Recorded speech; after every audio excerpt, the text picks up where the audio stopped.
Hello my dear students, good morning. Welcome to Lucky Education. मेरा tense का topic चल रहा है और जहाँ तक मैं सोचता हूँ आप एंजॉय कर रहे होंगे पढ़ते हुए, क्योंकि सभी चीज़ें इतना ओपनली मैंने आपको समझा रखी हैं कि आपको कोई पूछने की मैंने गुंजाइश ही नहीं छोड़ी। फिर भी आपको ऐसा लगे कि कोई दिक्कत है तो आप बिल्कुल चैट बॉक्स में जाएँ और वहाँ पर मुझसे कोई भी क्वेरी आप कर सकते हैं। पास्ट इंडेफिनिट टेंस मैंने कल कराया था पिछले वीडियो लेक्चर में, और पास्ट इंडेफिनिट की एक जो सबसे इम्पोर्टेंट बात मैंने आपको जो बताई वो थी सेकंड कंडीशन। तो सेकंड कंडीशन में पास्ट इंडेफिनिट का जो यूज है उसको ढंग से समझ लेना, और फर्स्ट और सेकंड कंडीशन को आप अलग से नोट कर लेना, क्योंकि फिर मैं इसको ब्रीफ कराऊंगा एक बार पूरे टॉपिक को लेके एक साथ। इसलिए आप पहले से ही इसके लिए प्रिपेयर हो जाएं, क्योंकि मैं जो भी टॉपिक आगे कराता हूँ उसकी जो बेसिक्स होती हैं वो बीच में पहले ही बता देता हूँ मैं, इसलिए उनको आप तैयार करके चलना। अगला टेंस पास्ट कॉन्टिन्यूअस सिंपल है, ज़्यादा ऐसा कुछ नहीं है। केवल और केवल आपको एक बात ध्यान रखनी है, पहले ही मैं बता चुका हूँ। यहाँ पर आप देख रहे हैं थोड़ा सा लिखा हुआ है कि जब जब आपके सामने ये शब्द यूज हो जाए, जब जब ये शब्द यूज हो जाए आप समझ जाना कि आपको कौन सी मोड में जाना है, MB4 में जाना है। MB4 क्या बताती है? प्रोग्रेसिव एस्पेक्ट बताती है। प्रोग्रेसिव का मतलब होता है काम का जारी रहना। कल मैंने आपको एक चार्ट से चारों टेंस समझा दिए थे प्रेजेंट के, समझ में आ गए होंगे आपके। और देख लेना, उसको समझ लेना और पूछ लेना, कोई दिक्कत नहीं है। तो कॉन्टिन्यूअस का मतलब ये हो जाता है, ये तो हो गया पास्ट टाइम, पहले ही बता चुका हूं पहले लेक्चर में स्टार्टिंग में। ये तो हो गया पास्ट का टाइम, और ये हो गया कॉन्टिन्यूअस, और ये हो गया टेंस। तो क्या मतलब हुआ? पास्ट में कार्य का जारी रहना। सिंपल है, क्योंकि एमबी कॉन्टिन्यूअस क्या बताता है? हमेशा प्रोग्रेसिव। प्रोग्रेसिव का मतलब काम का जारी रहना। सिंपल है बिल्कुल, कोई ज्यादा ऐसी वो नहीं है। पहचान देखेंगे तो बिल्कुल सिंपल है, ज्यादा सोचने का काम नहीं है। जहां मैंने कह दिया सोचना है वहां सोचना है, जहां नहीं सोचना वहां नहीं सोचना, ठीक है। इसका जो सबसे इंपॉर्टेंट फैक्टर है वो अभी मैं लास्ट में डिस्कस करूंगा आपसे, वो आपके काम की चीज है बहुत ज्यादा। तो देखें आप जरा ध्यान से, इस टेंस के द्वारा ऐसे कार्यों का वर्णन किया जाता है जो पास्ट में चल रहे थे, ठीक है ना। आप बोल रहे हैं और पास्ट में वो काम चल रहा होता है, तो हमें किसमें बताना पड़ता है? वो पास्ट कॉन्टिन्यूअस टेंस में बताना पड़ता है। जैसे इस मैंने नीचे लिखा है, इससे बनने वाले वाक्यों के अंत में रहा था, रही थी, रहे थे। ये एक कॉमन थीम है इस टेंस की, जो लास्ट में आपको देखने को मिल जाएगी। यदि कुछ अलग होता तो मैं आपको पहले से जरूर बता देता। तो इसमें ऐसा कुछ भी स्पेशल नहीं है जो मैं आपको बताऊं। जो स्पेशल है वो अभी आगे आपके सामने आ जाएगा। तो यहां पर आप देख रहे हैं, रहा था, रही थी, रहे थे आदि आ जाते हैं। यहां पर आप देखें जरा, फॉर एग्जाम्पल, मेरा मित्र कल बाजार में एक पुस्तक खरीद रहा था। आप बात कर रहे हैं किसी से, आप बात कर रहे हैं, लेकिन एक खास बात आप देख रहे हैं कि बोलते समय काम का जारी रहना नहीं पाया जाता है। इसमें बोलते समय काम का जारी रहना किस में पाया जाता है? प्रेजेंट कॉन्टिन्यूअस टेंस में पाया जाता है। कि आप बोल रहे हैं उसी समय कोई काम चल रहा होता है। लेकिन उसमें भी एक कंडीशन थी, सेकंड नंबर का जो मेरा रूल था उसमें भी यही था कि आप बोल रहे हैं लेकिन बोलते समय काम का जारी रहना नहीं पाया जा रहा था। उसके अंदर बोलते समय काम का जारी रहना तो पाया जा रहा था, लेकिन उस समय नहीं पाया जा रहा था जिस समय आप बोल रहे थे। लेकिन वो काम उस समय कहीं ना कहीं जारी था, ठीक है ना। तो ये मैंने प्रेजेंट कॉन्टिन्यूअस में आपको समझाया था। वही इसकी स्थिति है कि आप बोल रहे हैं उस समय नहीं है, लेकिन हाँ जब आप बता रहे हैं किसी को तो आप किसके बारे में बता रहे हैं? पास्ट में बता रहे हैं कि पास्ट में ये काम चल रहा था, रही थी और रहे थे। तो ये आपने यहां पर इसमें एक्सप्लेन किया हुआ है। तो यहां पर देखें जरा ध्यान से कि मेरा मित्र कल बाजार में एक पुस्तक खरीद रहा था। आप बोल रहे हैं काम चला था या पास्ट में चल रहा था, वो आपने उसको सामने वाले को बता दिया। लेकिन सबसे इंपॉर्टेंट बात जो आपको समझनी है, सेकंड केस है कि जब मैं घर पहुंचा तो मेरी बेटी अपना गृह कार्य कर रही थी। तो इसमें आप एक बात देख रहे हैं कि जब मैं घर पहुंचा तो ये काम तो खत्म हो गया ना। यहां से लेके यहां तक की मैं बात करूं तो ये काम तो कंप्लीट हो गया, घर पहुंच गया वो। लेकिन घर पहुंचने के बाद क्या था कि मेरी बेटी अपना गृह कार्य कर रही थी। तो जब कभी भी इस तरीके से ऐसे सेंटेंस आ जाएं जिसमें कार्य का एक हिस्सा, एक भाग समाप्त हो चुका हो, यानी समाप्ति पाई जाए, तो इसमें क्या मिल रहा है? कार्य का एक भाग समाप्त हुआ है, कार्य का एक भाग समाप्त हुआ, समाप्त हो गया। जब ये केस आ जाए तो आप किसका यूज करेंगे? व्हेन का। ये आपको सबसे इंपॉर्टेंट बात ध्यान रखनी है कि जब कार्य का एक भाग समाप्त हो गया हो तो आपको क्या लगाना है? व्हेन लगाना है। यहां पर आप देख रहे हैं कि जब मैं घर पहुंचा, यानी कि वो घर पहुंच गया, ठीक है, वो घर पहुंच गया। और आगे देखें, जब तो मेरी बेटी अपना गृह कार्य कर रही थी, यानी मैं घर में आके यहां रुका तो मेरा काम तो कंप्लीट हो गया, लेकिन जो काम चल रहा था उस समय वो क्या था कि मेरी बेटी उस समय अपना गृह कार्य कर रही थी। तो ये ध्यान रखने वाली बात है कि ऐसे कभी भी सेंटेंसेस आपके सामने आ जाएं तो आपको विशेष ध्यान रखना है कि हम उनको किससे बनाएंगे? जो व्हेन है, जो हमारा कंजंक्शन व्हेन है, उससे हम इसको बना देंगे। लेकिन आगे आप देख रहे हैं कि मैंने एक और रूल नंबर 2 लिख दिया इसके अंदर, जो इंपॉर्टेंट है काफी। क्या इस टेंस के द्वारा ऐसे कार्यों को भी व्यक्त किया जाता है जो एक ही समय पर पास्ट में चल रहे होते हैं। एक ही समय पर पास्ट में चल रहे होते हैं, साइमल्टेनियसली का मतलब एक समय पर एक साथ दो कार्यों का जारी रहना पाया जाता है। तो देखें यहां पर एग्जाम्पल से पता पड़ जाएगा कि मैं पढ़ रहा था जबकि मेरा भाई टीवी देख रहा था। मैं पढ़ रहा था, मेरा भाई टीवी देख रहा था। मैं खेल रहा था, मेरी माताजी खाना बना रही थी। मैं पढ़ रहा था, मेरा छोटा भाई खेल रहा था। कुछ भी दोनों काम एक साथ एक ही समय पर जारी यदि रहे पास्ट में तो आपको वो सेंटेंस अलग तरीके से बनाना है। आपको दोनों में ही पास्ट कंटिन्यूअस का यूज करना है। जबकि काम समाप्त यदि हो जाए तो एक में आपको किसका यूज करना पड़ेगा? जो समाप्ति पाई गई है उसमें आपको पास्ट इंडेफिनिट का यूज करना पड़ेगा। और सेंटेंस किससे बनाना पड़ेगा? आपको व्हेन से बनाना पड़ेगा। जबकि ये स्थिति यदि आ जाए कि साइमल्टेनियसली यदि काम चल रहा है, एक ही समय पर दो कार्यों को जारी रहना पाया जा रहा है, तो आप उस सेंटेंस को किससे बनाएं? यहां पर आप देख रहे हैं, तो उस सेंटेंस को आप हमेशा किससे बनाएं? वाइल जब यूज किया जाता है जब दो कार्य एक साथ एक ही समय पर चल रहे होते हैं तो हम वाइल का यूज करते हैं।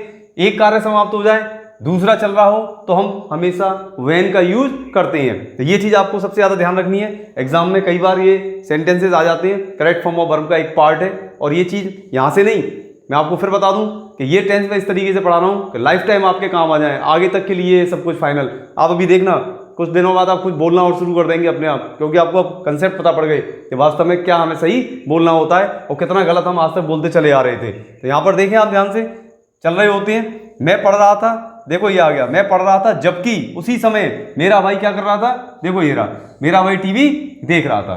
तो इस तरीके के सेंटेंस कभी भी आए तो आप विशेष रूप से ध्यान रखें कि उसके अंदर आपको कॉन्टिन्यूअस दोनों में यूज करना है। और कंजंक्शन कौन सा लगाना है? कंजंक्शन मुझे वाइल का यूज कर देना है। अब आगे सबसे इंपॉर्टेंट बात है वो आप समझे जरा थोड़ी सी, कि पैटर्न जो है इसका सिंपल है। पैटर्न में कोई ऐसी दिक्कत नहीं है। यहां पर पैटर्न की बात करें तो सब्जेक्ट के साथ आपके साथ एक आई जुड़ जाएगा इसमें। अब तक आपने आई प्लूरल में देखा, यहां पर आई का जो यूज होता है वो सिंगुलर में हम यूज करते हैं इसका, इसीलिए हम आई के साथ वॉज लगाते हैं। कभी कभार देखा होगा आई के साथ यदि हम गलती से वर लगाते हैं तो उसमें क्या है? सपोजिशनल केस पहुंच जाता है। ऐसा लगता है जैसे कोई हम इमेजिनेशन कर रहे हैं, कोई कल्पना कर रहे हैं। इसलिए हम आई को किस में काउंट कर देते हैं? हम सिंगुलर में इसको लेकर चलते हैं। स्पेशली इन दिस टेंस हम इसको इसमें यूज करते हैं सिंगुलर मोड में। यहां पर आप देख रहे हैं यू बी दे, ये प्लूरल में आ गए, तो इनके साथ तो जब आप लगाएंगे तो किसका यूज करेंगे? वॉज का। और इनके साथ जब लगाओगे तो किसका यूज होगा? वर का। एमबी की बात करें तो MB1 plus I N G यानी MB4 भी कह सकते हैं इसको, जिसका यूज इसके अंदर किया जाता है। Plus object plus time, adverbs, adverbials, ठीक है। तो ये सब इसका एक पैटर्न है बनाने का। लेकिन इसके अंदर जो अलग तरीके का जो पैटर्न है जो स्पोकन में काम आ जाता है, जो कभी कभार आपको कोई भी आपको इस टेंस को लेकर कहीं ना कहीं आपसे एक ऐसा क्वेश्चन पूछ सकता है जिसमें आपको सोचना पड़ जाएगा। तो वो सोचने वाला कौन सा हो सकता है उसको जरा ध्यान से समझना। तो इसके अंदर स्पेशल क्या है, बात यदि हम करें कि इस टेंस के अंदर स्पेशल क्या है उसको आप समझें, जो जनरली आपके कई जगह काम आएगा वो चीज आप समझ लें ध्यान से। बाकी सब नॉर्मल है, कहीं कोई दिक्कत नहीं है। तो स्पेशल जो होता है उसको ध्यान से समझना। देखिए सेंटेंस लिख रहा हूं मैं, इसके आगे लिख देता हूं। यहां पर देखें नंबर 1, देखिए जरा कितना इंपॉर्टेंट सेंटेंस है। बच्चा मैदान में बैठे बैठे रो रहा था, ठीक है।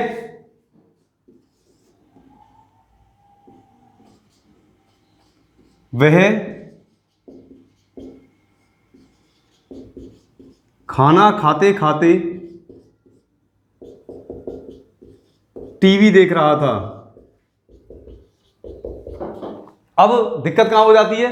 पैटर्न तो आपने पढ़ा ये वाला कि मैं पढ़ रहा था जबकि मेरा भाई टीवी देख रहा था, ये तो पढ़ा आपने पैटर्न, ठीक है ना। लेकिन ये थोड़ा सा अलग हो गया। यहां पर क्या है, बच्चा मैदान में बैठे बैठे रो रहा था, एक ही है, सब्जेक्ट एक ही है, ये बात ध्यान रखना जरा। यहां पर सब्जेक्ट देखे जरा ध्यान से, यहां बच्चा है, बच्चा मैदान में बैठा भी हुआ है, उसी समय रो भी रहा है, मैदान में बैठे बैठे रो रहा था। वह एक ही है, वह खाना खाते खाते टीवी देख रहा था। तो कहने का मतलब ये हुआ कि ये तो एक ट्रेडिशनल पैटर्न है जिसको हम कहते हैं कि दोनों ही सेंटेंसेस आपको कॉन्टिन्यूअस में नजर आएंगे, रहा था, रही थी, रहे थे नजर आ जाएंगे। लेकिन कभी कभार क्या होता है, सब्जेक्ट एक ही होता है और वही दो कार्य एक साथ कर रहा होता है। तो उस स्थिति में हमारा जो पैटर्न है वो थोड़ा सा चेंज होता है और एक इंपॉर्टेंट सेंटेंस हमारे लिए बनाने के लिए आ जाता है। चाहे उसको आप स्पोकन में यूज करें, बोलते समय बहुत अच्छा लगेगा आपको। हमेशा देखना आप जरा क्या अंतर आ जाएगा, क्या अंतर नहीं आएगा। अभी मैं सेंटेंस फ्रेम कर रहा हूं पूरे, उसको ध्यान से समझते चलना। तो देखें जरा ध्यान से, ये पैटर्न अपना ये रहा कि किस तरीके से आपको सेंटेंस फ्रेम करने हैं। फिर मैं स्पेशल केस पे इसमें आऊंगा कि किस तरीके से आपको ये बनाने हैं। तो देखें जरा यहाँ ध्यान से कि मेरा मित्र कल बाजार में एक पुस्तक खरीद रहा था। मेरा मित्र क्या हो जाएगा, my friend. My friend singular है, क्या लगा दोगे, was buying a book in the market. ये हो गया एडवर्ब, यस्टरडे। ठीक है, सिंपल है बिल्कुल, ज्यादा कोई कुछ नहीं करना। यहां पर देखिए जब मैं घर पहुंचा, मैंने लिख दिया पास्ट इंडेफिनिट लगेगा क्योंकि काम खत्म हो गया है। काम खत्म होने का क्या मतलब है, पास्ट में काम की समाप्ति हो जाए, खत्म हो जाए, क्या मतलब हो गया, पास्ट इंडेफिनिट। तो क्या हो जाएगा, व्हेन आई, सेकंड फॉर्म क्या हो जाएगी रीच की, reached. When I reached home my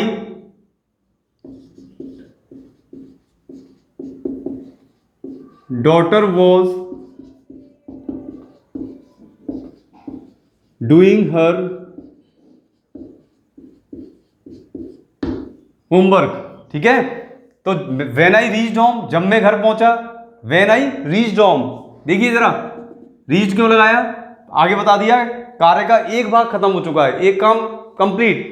जैसे ही आप घर में घुसे आप रुक गए, काम खत्म। लेकिन यदि चल रहा है उस समय दूसरा, उसको हम किस मोड में ले जाते हैं, उसको ले जाते हैं हम पास्ट कंटिन्यूअस के अंदर, उसको हम ले जाते हैं। ठीक है, यहां पर देखिए इस वाले को, मैं पढ़ रहा था जबकि मेरा भाई टीवी देख रहा था। आई वॉज, ध्यान रखेंगे वर्ब मत लगा देना, I was reading while my brother was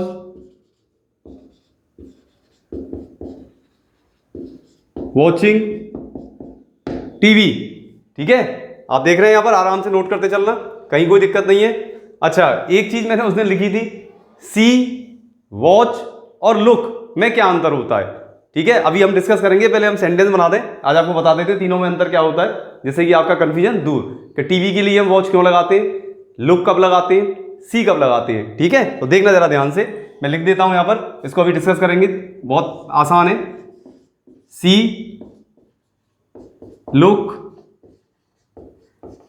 और वॉच, आज समझा देते हैं इसको। तो देखें जरा ध्यान से, अब इसमें आप आ जाइए, यहां पर एक ही सब्जेक्ट है, बच्चा। बच्चा एक ही है, काम दोनों उसी के ऊपर हो रहे हैं। तो आपको कैसे बनाना होता है, द चाइल्ड वॉज बीपिंग, बच्चा रो रहा था, while sitting in the ground.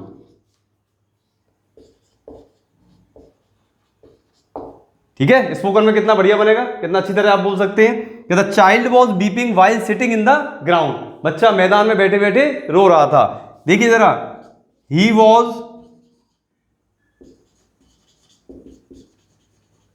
Watching television या टीवी वाइल टेकिंग फूड। ठीक है, तो ही was watching TV while taking food, वह खाना खाते खाते टीवी देख रहा था। तो अब आप देख रहे हैं अंतर किस चीज का आ रहा है, अंतर इस चीज का आ रहा है कि मुझे ये हेल्पिंग वर्ब और सब्जेक्ट मुझे दोबारा रिपीट नहीं करने होते। ये इंपॉर्टेंट फैक्ट है इसका कि आप इसको नोट करेंगे जरा कि वाइल के दो केस चलते हैं इंग्लिश के अंदर, दो केसेस है। पहला केस क्या कहता है कि यदि सब्जेक्ट्स अलग अलग हो जाएं तो आप वाइल का यूज करते हुए दोनों में सब्जेक्ट को लगा दें, लेकिन यदि सब्जेक्ट एक ही है और वही दो काम कर रहा है तो फिर आपको सब्जेक्ट और हेल्पिंग वर्ब को रिपीट करने की जरूरत नहीं पड़ती है। आप एक सब्जेक्ट को लेके लाइन लगा के आगे तक पूरा सेंटेंस बना सकते हैं। ठीक है, तो देखिए द चाइल्ड वॉज वीपिंग, बच्चा रो रहा था। अब बच्चा ही कहां पर बैठा हुआ है, ग्राउंड में, तो आप क्या करेंगे, अब आगे आप हेल्पिंग वर्ब उसका यूज नहीं करेंगे, सब्जेक्ट का डायरेक्ट क्या कर देंगे, वाइल एम बी पे आ जाइए मेन वर्ब पर, while sitting in the ground. ये आपको विशेष रूप से ध्यान रखना है। यहां पर देखें he was watching TV while taking food, ही एक ही है, यहां पर आपने पूरा सेंटेंस बनाया, लेकिन वाइल के बाद आपने सब्जेक्ट और हेल्पिंग वर्ब को नहीं लगाया। उसका कारण ये है कि इसके अंदर जो डूअर है, इसके अंदर जो करता है, वही दोनों काम को कर रहा है, यानी एक ही समय पर, मतलब एक साइमल्टेनियसली जो काम चल रहा है वो एक ही सब्जेक्ट को लेकर हो रहा है, इसलिए आपको बार बार सब्जेक्ट और हेल्पिंग वर्ब को लगाने की जरूरत नहीं है। ये आपके स्पोकन में इतना शानदार तरीके से बोले जाते हैं सेंटेंसेस, और आपके अंदर एक अलग तरीके की एक एनर्जी आती है जब आप बोलते हैं इस तरीके से सेंटेंसेस, तो लगता है आपको कि हाँ हमें नॉलेज है तो हम अच्छी तरीके से बोल भी सकते हैं। कभी कभार क्या होता है ट्रांसलेशन में भी ये चीजें आ जाती हैं, जब आप बुक्स वगैरह पढ़ेंगे तो आप देखेंगे, मैंने आपसे कहा था आपकी बुक्स के अंदर सेकंड कंडीशन का यूज बड़ा शानदार तरीके से हुआ है, लेकिन यदि सेकंड कंडीशन नहीं आती है आप पर तो आप उसका अर्थ नहीं कर पाएंगे, क्योंकि इमेजिनरी मोड में जाना, सेमी हाइपोथेटिक मोड में जाना और उसको अर्थ करना बहुत टफ हो जाता है स्टूडेंट्स के लिए। इसीलिए मैं आपको इसी उसमें लेकर चल रहा हूँ। मैंने पहले कह दिया था कुछ ग्रामर के टॉपिक्स मैं आपको अलग से कराऊंगा, जिनमें कंडीशनल, ट्रांसफॉर्मेशन, ठीक है ना, डिग्रीज वगैरह मैं अलग से करा दूंगा आपको, जिससे आपकी आगे तक की समस्या का पूरा सॉल्यूशन हो जाएगा। आपको कभी लगेगा ही नहीं कि हमें अब दिक्कत है कहीं किसी चीज़ को लेकर। लेकिन वोकैब सेक्शन को आप जरूर पढ़ते चलें, वर्ड पावर को थोड़ा मेरे साथ टॉपिक चल रहे जब तक स्ट्रॉन्ग कर लें, जिससे मैं स्पोकन में कोई लेक्चर शुरू करूं तो आप बड़ी आसानी से उसको समझ सकें। तो ये यहाँ पर पूरा मैंने आपको बता दिया है, इसके अलावा इसमें कुछ भी ऐसा नहीं है जो आपको कभी भी परेशान कर सके, ठीक है ना। तो इसको आप पूरा नोट डाउन कर लें। हाँ, ये बार बार ये आ रहा है आपका, ये बार बार आती हैं चीज़ें, तो इसको मैं क्लियर कर दूंगा आपको। तो देखें जरा ध्यान से कि इनमें अंतर क्या होता है। देखिए नॉर्मली कोई चीज़ हमें दिखाई देती है, हमारी दो आंखें और ये सब चीज़ जो हमें ऑब्जेक्ट दिखाई देते हैं, उनको जब हम दिख रहे हैं और हम देखना नहीं चाहते, वो दिख रहे हैं हमें लेकिन हमारी कोई इंटेंशन देखने की नहीं है, हम आंखें खुली होंगी तो चीज़ें तो दिखेंगी। तो जब कभी भी इस तरीके से आपको यूज करना है तो आपको हमेशा सी का यूज करना पड़ता है। जैसे आपने कहा आई सी समथिंग, आई सी समथिंग का क्या मतलब है, मुझे कुछ दिख रहा है, मुझे कुछ दिख रहा है। दिखने का क्या मतलब है, आप इंटेंशनली नहीं देख रहे उसको, बस दिख रहा है, वो आप उसके लिए यूज करेंगे बिल्कुल नॉर्मल वे में, बिल्कुल जैसे हम रूटीन लाइफ में यूज करेंगे तो हम सी का यूज करेंगे। लेकिन एक बात का आप ध्यान रखें कि जब जब हम मूविंग ऑब्जेक्ट्स को देखें, जब चीज लगातार बदल रही हो, मूविंग ऑब्जेक्ट हो, मूविंग ऑब्जेक्ट का मतलब समझ गए, जैसे हम पिक्चर देख रहे हैं, पिक्चर में तस्वीर बार बार बदलती रहती है, बार बार चेंज होती रहती है, तो मूविंग ऑब्जेक्ट जितने भी हैं उनके लिए हमेशा किसका यूज करेंगे आप, वॉच का। मैं लिख रहा हूं यहां पर मूविंग ऑब्जेक्ट्स, तो मूविंग ऑब्जेक्ट्स के लिए हमेशा किसका यूज करें, वॉच। मैं बार बार टेलीविजन के लिए वॉच क्यों लगा रहा हूं, इसीलिए लगा रहा हूं क्योंकि वो वहां पर क्या है, मूविंग है, कोई भी चीज मूविंग हो सकती है, कोई भी चीज मूविंग हो सकती है। आप ध्यान से समझ लेना इसको, आप यूज करना, फिर कोई भी चीज मूविंग ऑब्जेक्ट है उसके लिए आप वॉच का यूज करेंगे। लेकिन एक बात ध्यान रखना, लुक का जब हम यूज करते हैं तो कोई भी चीज स्टिल होती है उस समय, जब कोई चीज स्टिल मोड में हो, बिल्कुल कांस्टेंट हो, तो हम उस समय किसका यूज करते हैं, लुक का यूज करते हैं। आप कभी किसी जगह पिकनिक स्पॉट पे जाइए घूमने, आप क्या कहते हो, ओ देखो उस पंछी को, देखो वो बैठा हुआ है, यानी कि वो बैठा हुआ है यानी कि स्टिल मोड में। जब चीजें कांस्टेंट मोड में होती हैं, स्टिल मोड में होती हैं, तब आप दिखाने के लिए हम क्या करते हैं, तब हम उसको दिखाने के लिए लुक का यूज करते हैं। तो ये मैंने आपको हल्का सा एक इंट्रोडक्शन दिया है, इसका एग्जाम्पल्स क्या होते हैं अगले टेंस से शुरू करने से पहले इसके एग्जाम्पल्स भी मैं आपको बता दूंगा, जिससे आपको पता चल जाए। लेकिन एक इमेज आपके मन में क्रिएट कर लीजिए आप, सी नॉर्मल देखना, ठीक है, मूविंग ऑब्जेक्ट्स देखना, किसका यूज करेंगे, वॉच का, ठीक है। लेकिन यहां पर आप लुक का मतलब क्या हुआ, कांस्टेंट स्टिल जो चीजें होती हैं उनको जब हम देखते हैं जैसे आप किसी घर के सामने खड़े हैं तो आप कभी वॉच नहीं बोलते, आप कहते हैं लुक। आपके देखो देखो ये घर देखो कितना शानदार है, तो आप क्या मुंह से क्या निकलता है? लुक। यानी वो घर कैसा है? स्टिल है, मूविंग नहीं है। लेकिन कोई चीज़ यदि मूव करेगी तो आप ऑटोमेटिकली आपके मुंह से क्या निकलेगा? वॉच। ये आपको ध्यान रखना है। और सी का मतलब होता है, सी का भी 2 यूजेज हैं और मैं आपको बढ़िया समझा देता हूँ। जब चीज़ें हम देख रहे होते हैं, जो दिख रही हैं आंखों से दिखेंगी, वो तो जो खुली हुई आंखें, तो हम सी का यूज करते हैं। लेकिन इंटेंसली जब हम देख रहे हो किसी चीज़ को, बहुत ही ज़्यादा गहराई से हम देख रहे हो, तो हमें पास्ट प्रेजेंट कॉन्टिन्यूअस में सी का हम सीइंग भी कर सकते हैं। जैसे I am seeing something, I am seeing something, यानी कि आप इंटेंसली कुछ चीज़ देख रहे हैं। आंखें तो दिख रही हैं लेकिन आप इंटेंसली मन में आपके देखने की उस चीज़ को, उस समय हम सीइंग का यूज भी कर सकते हैं। ठीक है ना? तो ये आप थोड़ा सा ध्यान रखेंगे। कोई भी चीज़ है, ये अपनी जो इंद्रियां होती है, जैसे सूंघने की बात आई तो स्मेल, आप कह सकते हैं आई स्मेल समथिंग, तो आप सूंघना नहीं चाहते, आप सिंपल कहना चाह रहे हैं आई स्मेल समथिंग। हाँ, कुछ मुझे गंध सी आ रही है, लेकिन आई एम स्मेलिंग समथिंग, यानी आपकी नाक में कुछ ना कुछ ऐसा आप सर्च करने जा रहे हैं कि आपको कहीं ना कहीं से कोई स्मेल आ रही है और आप उसको उसी डायरेक्शन में पहुंच रहे हैं जहां पर वो स्मेल आ रही है, तो आप क्या लगाएंगे? I am smelling something. ठीक है? तो जब जब आप इंटेंसली, गाना चल रहा है, हियर माने सुनना होता है, गाना चल रहा है, कान खुले हुए तो सुनाई तो देगा ही देगा, लेकिन आपका कोई इंटरेस्ट नहीं है कि गाना चल रहा है तो हम उसको ढंग से सुन रहे हो। लेकिन यदि आपने कहा I am hearing a song, तो उस समय क्या हो जाएगा? आप मन से, दिल से, अच्छी तरीके से आप उस गाने को सुन रहे हैं, तो आप उस समय क्या कहेंगे? I am hearing a song. तो चीज़ें क्या होती हैं? ये सभी सी, स्मेल, हियर, ये सब ह्यूमन एक वो होती हैं, सेंसेस होते हैं, और इनको हम अलग अलग तरीके से यूज करते हैं। तो ज़्यादातर यूज तो इनका प्रेजेंट इंडेफिनिट में होता है। जब इंटेंसली कोई चीज़ बात आ जाए तो इनका यूज हम प्रेजेंट कॉन्टिन्यूस में भी कर सकते हैं। तो मैंने आज आपको ये पूरा करा दिया है, यहाँ तक आप इसको नोट कर लें। कोई दिक्कत हो आप चैट बॉक्स में जाएं, अपनी क्वेरी रखें, उसको मैं क्लियर कर दूंगा। तब तक keep watching my videos and do your best. Till then, goodbye, thank you.